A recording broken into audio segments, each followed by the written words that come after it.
இன்னைக்கு கள்ளக்குறிச்சி மாவட்டத்துல கள்ளச்சாராயத்தால பாதிக்கப்பட்ட அனைத்து பேஷண்ட் மற்ற அவங்க குடும்பத்தை பார்த்து இன்னைக்கு நம்ம ஆறுதல் சொல்றதுக்காக இங்க வந்திருக்கோம்.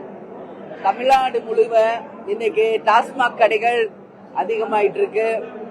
அது மட்டும் இல்ல, கஞ்சா போதை விற்பனையும் இன்னைக்கு அதிகமாயிட்டு இருக்கு. இந்த நேரத்தில் கள்ளச்சாராயத்தின் மூலமாக ஏறக்குறைய 38 பேர் இன்னைக்கு மரணிச்சிருக்காங்க. அது மட்டும் இல்ல, இப்ப நான் நேரடியா போய் பாக்குறேன், இன்னும் நிறைய பேஷண்ட் ரொம்ப ரொம்ப கிரிட்டிக்கல் ஸ்டேஜ்ல தான் இருக்காங்க. இன்னைக்கு அவங்க குடும்பம் எல்லாம் கண்ணீர் விட்டு கதறத பார்த்தா உண்மையிலேயே ரொம்ப மனசு கஷ்டமா இருக்கு.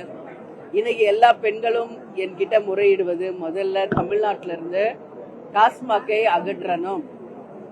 எல்லா குடும்பங்களும் இன்னைக்கு பாதிக்கப்பட்டிருக்கு அப்படிங்கறத பெண்கள் சொல்லும் போது நமக்கு ரொம்ப ரொம்ப மனசுக்கு கஷ்டமா இருக்கு.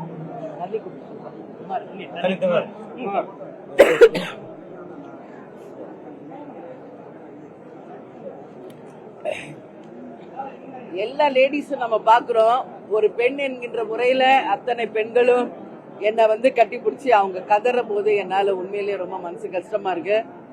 இன்னைக்கு அந்த கள்ளச்சாராயம் நான் கேட்டேன் பேஷண்ட் கிட்ட, எதுக்கு போய் அது சாப்பிடுறீங்க? சீப்பா கிடைக்குதுன்னு சாப்பிட்டோமா, ஒரு ஃபங்க்ஷன் போனோம் சாப்பிட்டோம், இப்படி ஆகும் தெரியல அப்படிங்கிறாங்க. நம்ம முதல்வர் ஆட்சிக்கு வந்த புதுசுல என்ன சொன்னாரு? போதை இல்லாத தமிழகத்தை உருவாக்குவதுதான் லட்சியம் அப்படின்னு சொன்னார். இதோ 3 வருஷம் முடிஞ்சு 4வது வருஷம் இப்ப அவங்க ஆட்சி தொடர்ந்து கொண்டிருக்கிறது. ஏற்கனவே இது மாதிரி மரக்காணம் போன்ற இடங்கள்ல இதே மாதிரி கள்ளச்சாராயத்தை சாப்பிட்டு பல பேர் உயிர் இருந்த சம்பவம் இதே மாவட்டத்துல நடந்தது. அப்பயும் நம்ம எல்லாம் வந்தோம், இதே நிகழ்வுகள் அப்பயும் நடந்தது. அப்ப என்ன சொன்னாரு முதல்வர்? உடனடியாக கள்ளச்சாராயம் இனிமேல் தமிழ்நாட்டில் எங்குமே இல்லாத வண்ணம் நாங்க கட்டாயம் இரும்புகரம் கொண்டு அடக்குவோம் சொன்னார். இன்னைக்கு இந்த 38 பேர் இந்த நிமிஷம் வரைக்கும் உயிர் போயிருக்கு. இன்னும் டாக்டர் சொல்றாங்க இன்னும் ஒரு 10-15 பேர் உயிருக்கு ஊசலாடிக்கிட்டு இருக்காங்க, ரொம்ப கிரிட்டிக்கலா இருக்காங்கன்னு தான் சொல்றாங்க. அப்போ இந்த அரசு என்ன செய்து கொண்டிருக்கிறது என்ற கேள்விதான் மக்கள் கேள்வியா நான் எழுப்புறேன். இப்ப எல்லா பெண்களும் தயவு செஞ்சு நீங்க அந்த டாஸ்மாக ஒழிக்க சொல்லி ஸ்ட்ராங்கா பேசுங்கன்னு சொல்றாங்க. நாங்களும் எப்பொழுதுமே டாஸ்மாக இல்லா ஒரு தமிழகத்தை உருவாக்கணும் நாங்களும் சொல்லிட்டு இருக்கோம்.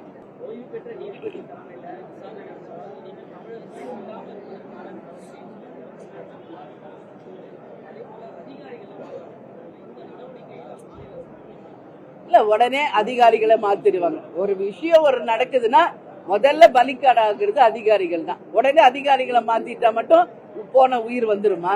ஒரு குடும்பத்துக்கு 10 லட்சம் ரூபாய் அறிவிக்கிறாரு, கள்ளச்சாராயத்தை அப்ப இந்த அரசு ஊக்கப்படுத்துதா அப்படின்ற கேள்விதான் இங்க கேட்கிறாங்க. ஒரு கள்ளச்சாராயத்தை தடுக்க வேண்டிய ஒரு முதல்வர் இன்னைக்கு கள்ளச்சாராயத்தை இறந்தவங்களுக்கு 10 லட்சம் அறிவிக்கிறாருன்னா இதுவே ஃபர்ஸ்ட் ஆஃப் ஆல் தப்பு.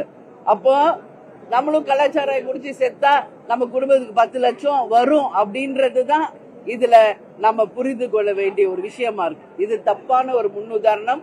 அதற்கு பதில் இந்த அரசு உடனடியாக எல்லா இடங்களிலும் டாஸ்மாக் அளவை குறைக்கணும், கஞ்சா இல்லாத தமிழ்நாட்டை உருவாக்கணும். கள்ளச்சாராயம் என்ற ஒன்று தமிழ்நாட்டில் இனி எங்கேயுமே நடக்காதவனும் காப்பாற்றணும் நிச்சயம் மக்களை.